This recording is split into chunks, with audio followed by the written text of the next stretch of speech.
দেখুন, আপনারা প্রত্যেকে জানেন যে Facebook, YouTube, x, Insta, thread সমস্ত জায়গায় আমরা কয়েকটা মন্তব্যের ভিত্তিতে আপনারা কি ভাবছেন তার একটা আঁচ পাওয়ার চেষ্টা করি। অন্তর্বর্তী বাজেটে হাত উপুর করে ভাতা বিলিয়ে কি ভোটের আগে বিজেপিকে টেক্কা দিলেন মমতা বন্দ্যোপাধ্যায়?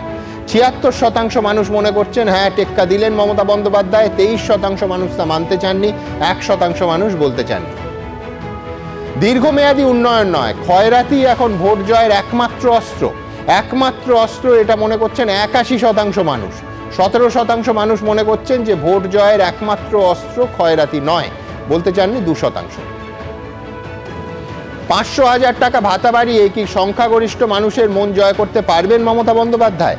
পারবেন এমনটা মনে করছেন 58% মানুষ, পারবেন না এমনটা মনে করছেন 41% মানুষ, বলতে চাননি 1%। এবিপি আনন্দ, এগিয়ে থাকে, এগিয়ে রাখে।